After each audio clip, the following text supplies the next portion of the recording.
Assalamualaikum warahmatullahi wabarakatuh. Nama saya Nur Farhana binti Mak Rusli daripada Universiti Sultan Zainal Abidin. Bagi subjek Manahis Al-Adilah fi Ilmi Kalam, kami memilih Kitab Arisalah At-Tauhid sebagai menyempurnakan tugasan bagi subjek ini.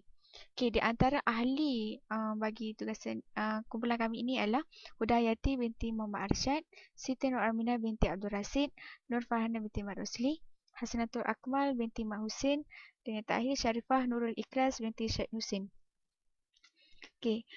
Sebagai pengenalan kepada Kitab Risalah At-Tauhid ini adalah di sini kami mengulas berkaitan dengan Kitab Risalah At-Tauhid, di mana Kitab Risalah At-Tauhid ini adalah karangan Syekh Muhammad Abduh dan diterbitkan oleh Al-Maktabah Al-Amirah di Kahirah. Kitab ini mempunyai muka surat sebanyak 176. Dalam tugasan ini juga kami akan menyentuh berkaitan dengan biodata pengarang dan ulasan tentang buku ini. Dan kami akhiri dengan kesimpulan dan beberapa cadangan daripada pihak kami. Sebagai pendahuluannya, Risalah At-Tauhid merupakan karangan Syekh Muhammad Abduh iaitu Muhammad bin Abdul bin Hasan Khairullah. Kemudian Risalah At-Tauhid ini disusun oleh Abdul Ghani Yahya Yusuf, menalih bahasa dari tulisan Jawi ke tulisan Rumi iaitu Nurai Aini Abu. Dan Tauhid yang disusun dan digubal oleh ulama Ahlu Sunnah seperti Imran Hasan Al-Asy'ari dan Imam Maturidi telah lama diikuti oleh umat Islam di Nusantara sejak beratus-ratus tahun yang lalu. Bertolak dari sini adalah sangat perlu memahami dengan lebih mendalam tentang Tauhid Ahli Sunnah menerusi dari dalil akli dan nakli berkaitan dengan uluhiyah, nubuwah serta ghaibiyah. Secara biodata Syekh Muhammad Abduh ini ialah nama sebenar Syekh Muhammad Abduh ialah Muhammad bin Abdul bin Hasan Khairullah. Dan bapanya Abdul bin Hasan Khairullah merupakan seorang petani dan mempunyai salasiah keturunan dengan bangsa Turki. Ibunya Junaidah Osman dikatakan mempunyai salasiah perhubungan dengan Saidina Umar bin Al-Khattab. Nama Abduh diambil daripada hadis Nabi Muhammad SAW iaitu Abduhu wa Rasuluh. Beliau dilahirkan pada tahun 1849 Masihi bersamaan dengan 1265 Hijrah di kampung Mahalat Nas, Mukim Sujubrakit, daerah Buhairah, Mesir. Syekh Muhammad Abduh ni pernah dibuang negeri kerana dikatakan terlibat dengan pemberontakan Urabi. Beliau dibuang negeri pada tahun 1882 Masihi.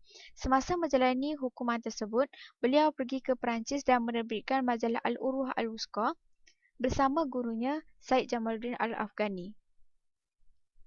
Sambungannya, beliau ni pernah menjawat beberapa jawatan penting dalam kerajaan. Antara jawatan yang pernah disandang ialah guru di Masjid Al-Husaini di Mesir, pensyarah di Darul Ulum Mesir, guru di Sekolah Al-Sultaniyah Beirut, ketua editor akbar Al-Waqai Al-Misriyah di Mesir, ketua hakim Mahkamah Rayuan di Mesir, anggota Majlis Pengurusan Universiti Al-Azhar di Mesir, dan mufti kerajaan Mesir pada tahun 1899 hingga 1905.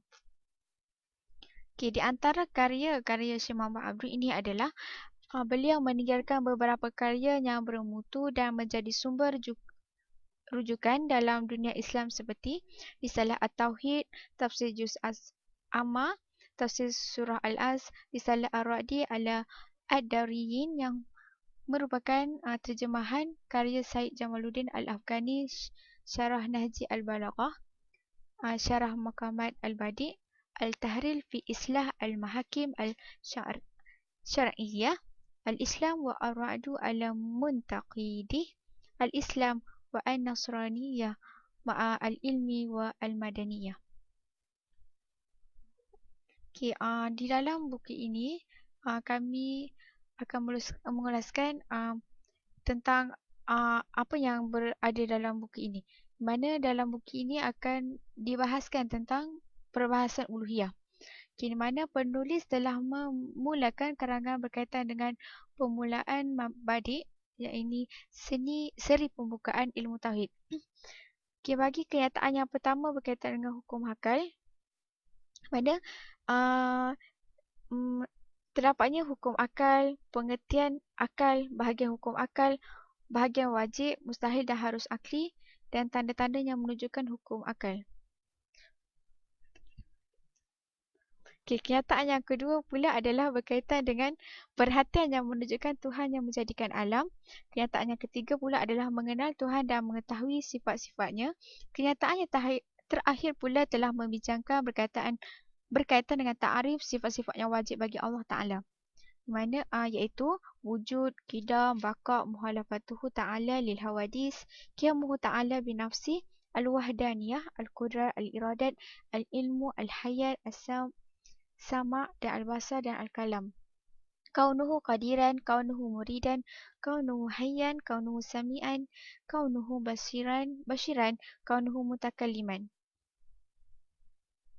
Okay, dan sifat-sifat yang besar bagi Allah Ta'ala ialah Adam, hudud, turwal Adam, al-mumasalah lil hawadis, ihtiyaj ilal ghair, an la yakuna wahidan, ajzun, karahiyah, jazlun, maut, syamam, aman, al-bakamu, kaunuhu ajizan, kaunuhu karihan, kaunuhu jahilan, kaunuhu mayitan, kaunuhu asyam, kaunuhu a'ma, kaunuhu abkam.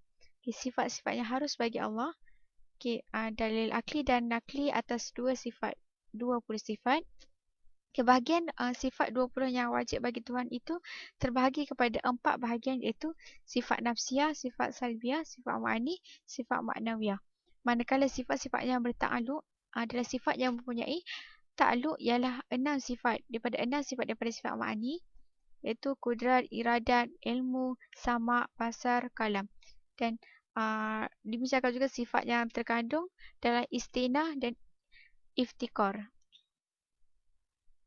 Okay, bagi perbahasan nubuah, ini adalah berkaitan dengan bahagian Nabi dan Rasul, dijelaskan tentang kebangkitan Rasul-Rasul Allah, pengenalan Nabi dan Rasul kunaan Allah, hikmah dijadikan Rasul, pimpinan dengan syariat, kerja-kerja Rasul bersifat manusia, kekuatan pada Rasul dan perbezaan Rasul dengan manusia. Selain itu juga, buku ini membahaskan tentang perbezaan mujizat dengan sihir. Mana kat sini perbahasan nubuah ini juga adalah percayakan Nabi dan Rasul-Rasul. Mana bilangan Nabi-Nabi dan Rasul wajib melebihkan pengetahuan pada Nabi kita dan sifat-sifatnya wajib pada hak Rasul. Dan kat sini perbahasan nubuahnya adalah percayakan kitab Al-Quran adalah sebesar-besar mukjizat dan Rasulullah ialah pesuruh Allah Ta'ala. Dan bagi perbahasan ghaibiyat ini adalah mempercayai adanya malaikat. Manusia boleh tengok malaikat, cara-cara mengenal malaikat yang berupa manusia, hari kiamat, qada dan qadar, syafa'ah yang terdiri pada faslu al-qada dan syafaat. Okay, secara kesimpulannya, bagi kesimpulan di sini adalah dalam kitab Risalah Tauhid ini adalah gabungan perkara uluhiyah, nubuwah, sam'iyat dengan kalimah la ilaha illallah Muhammadar Rasulullah. Okay, di sini kami ada cadangan dan saranan di mana Risalah At-Tauhid ini perlu untuk dipelajari oleh semua peringkat umur kerana kandungan buku ini sangat bermanfaat untuk mengenal Allah dengan lebih sempurna. Dan kedua adalah dijadikan bahan pengajaran di surau, masjid dan institusi-institusi lain.